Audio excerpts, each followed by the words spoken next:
지금 여러분께서는 지영애 부장이 진행하는 지역중심 대안중심 라디오 세상 읽기를 듣고 계십니다.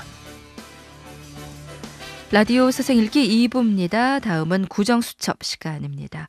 풀뿌리 지방자치시대 동네 정치, 마을 정치를 활성화하기 위해서 지역 구의원의 의정 활동을 좀 더 구체적으로 알아보고 있는데요. 구의원의 의사 일정과 주민 소통을 주제로 얘기를 나눕니다.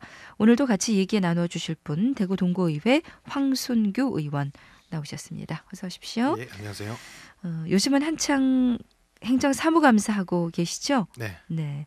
올해 특별히 준비한 히든카드 같은 게 있습니까? 주말 포함해서 전체 9일 동안 진행이 되는데요. 네. 오늘까지 3일차 일정을 마쳤습니다. 네. 그러니까 뭐 특별히 준비한 건 당연히 좀 가지고 있을 것 같은데 아직 6일이 남아있기 때문에 네. 너무 미리 이야기하는 건 비밀입니까? 미리 이야기하기 네. 좀 그렇겠지만 그나마 좀 신경을 쓰는 거는 평생학습 부분인데요.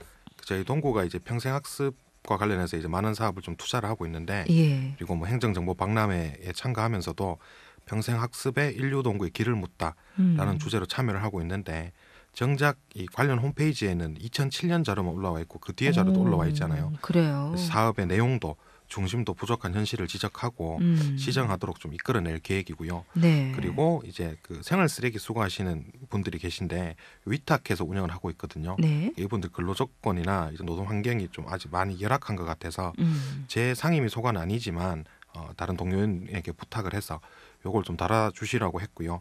이런 내용들은 추후에 또 제가 또 가름해서 다른 방법으로 또 해결을 또 해보려고 합니다. 네. 열심히 준비하셔서 좀 많은 성과 내셨으면 좋겠습니다. 오늘은 마을 도서관 얘기를 좀 해보려고 하는데요. 동구 지역도 도서관이 많이 생겼죠? 네, 좀 최근에 좀 많이 생기고 있고요. 가장 최근에 이제 신천 삼동 주민센터 내에 이제 작은 도서관이 하나 생겼고, 네. 그리고 도평동에 이제 주민자치센터를 신축하면서 그곳에도 도서관이 생겼고요. 그래서 바로 어제 반여월 역사를 리모델링해서 또 작은 도서관이 만들어졌습니다. 그래요? 그렇게 해서 네. 지금 보면 리모델링하는 경우에는 개당 1억에서 1억 5천 정도, 그리고 신축을 하게 될 경우에는 뭐 기자재 다 포함해서 평당 650만 원 정도 이렇게 들어가게 되는데요. 이 모든 도서관의 거점이 될 뭐 안심공공도서관이 여전히 공사 중이긴 합니다만 현재까지 개관한 곳이 작은 도서관이 5곳이고 네. 곧 개관할 곳이 한 곳이 더 있어서 일단 6곳이 될 것 같고요. 네. 추후로 확대해서 전국적으로는 이제 1동 1작은 도서관이 되도록 하는 것이 이제 정책적인 방향이고요. 네. 그 외에 이제 민간 도서관도 있겠죠. 일단 구청에서 등록돼서 파악하고 있는 것은 11곳 정도가 된다고 하고요. 요즘 도서관이 많이 생겨서 참 흐뭇하고 그러네요. 공약 사업이기도 했는데 네. 정작 제가 살고 있는 동네에 아직 없는 게 좀 아쉬운 것 같습니다. 우리 황 의원님께서 좀 애를 쓰셔야 되겠습니다. 도서관 붐이네요. 그야말로. 네. 도서관이 자꾸 생기고 있어서 참 기쁘고 바람직한 현상입니다. 그중에서 구청이 운영하는 곳은 몇 군데나 되나요? 지금 이야기 드렸던 작은 도서관 앞서 이야기했던 곳이 6곳이 네. 지금 구청에서 운영하는 것입니다. 그렇군요. 네.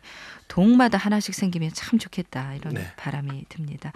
도서관이 굉장히 많이 이제 생기고 있어요. 그런데 이제 관리는 어떻게 되는지 모르겠습니다. 아무래도 전문 인력이 필요한 분야잖아요. 네, 그 만드는 것도 중요한데 그 내용을 채워가는 것도 정말 중요할 것 같고요. 구청에서 건립한 작은 도서관이고 이제 또 대부분 주민센터 내에 위치하고 있다 보니까 네. 업무 시간 내에만 좀 운영이 되는 게 현실입니다. 그렇겠네요. 네, 그리고 관리 인력도 이제 사서직 충원이 좀 여의치 않아서 현재는 이제 자원봉사자들의 노력으로만 좀 이루어지고 있고요. 근데 일단 운영을 시작하게 되면 좀 변화를 겪을 수밖에 없을 것 같고요. 시남 이동이 이제 있는 작은 도서관이 벌써 이제 뭐 작년 한 해 동안 운영을 해봤는데 주민들의 관심과 참여가 이제 계속 높아지더라고요. 그렇게 되면서 자원봉사자들도 계속 늘어나고 네. 그리고 요구를 하게 되죠. 연장 개방을 해달라 이렇게 돼서 네. 일주일에 몇 번 정도는 이제 연장 개방을 해서 뒤늦게 좀 퇴근하고 오시는 분들도 책을 갖다 빌려가실 수 있게끔 네. 그렇게 되었고요.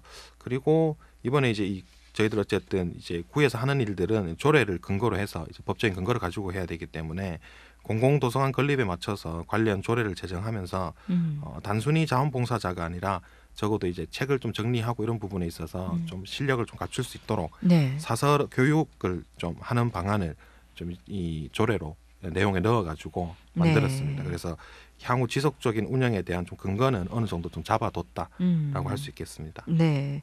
많은 도서관들이 그 공무원들이 일하는 시간에만 이용할 수 있기 때문에 뭐 퇴근 시간 이후라든가 아니면은 뭐 공휴일이나 주말에는 이용을 지금 못하고 계신 형편이군요. 예, 그렇습니다. 네.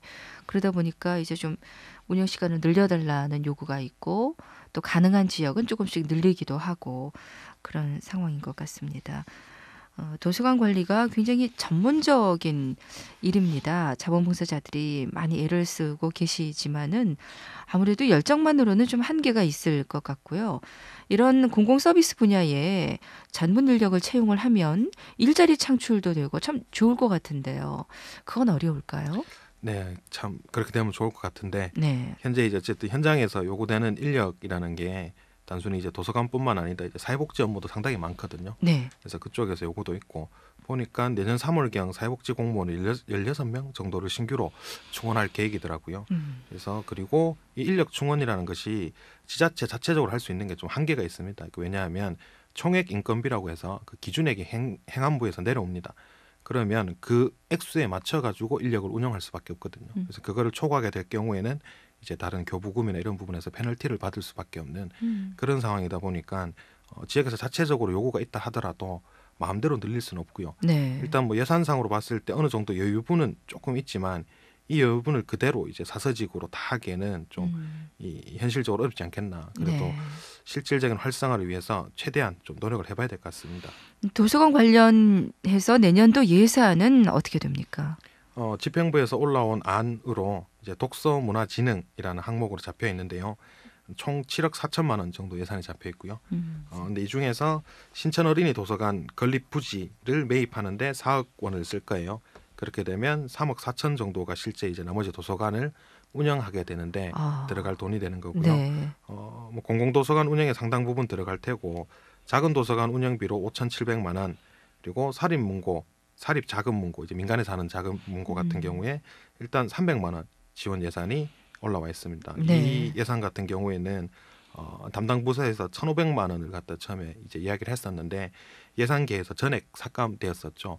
근데 얼마 전에 이제 도서관을 잘해보자고 조례까지 만들었는데 예산이 한 푼도 반영이 안 되는 것은 이 현실에 맞지 않다라고 네. 이제 예산안이 만들어지게 계속 좀 이야기를 해서 그나마 올라오게 된 것이 300만 원이라도 반영이 된 것 같습니다. 네. 그래서 생각보다 예산이 적구네요. 네. 네. 여러 가지 이유가 있겠지만은 도서관 운영에도 좀 예산이 늘어나면 좋겠습니다. 다음으로 궁금한 것이요. 이 겨울이 되면 누구나 난방비 걱정이 큽니다. 저소득층이나 주거 환경이 좋지 못한 분들, 이런 분들이 주로 비싼 그 기름을 사용을 하고 계시는데 기름이 너무 비싸다 보니까 연탄이나 혹은 전기에 의존해서 생활을 하고 계시거든요. 이런 분들에 대한 그 대책이 있어야 할 텐데요.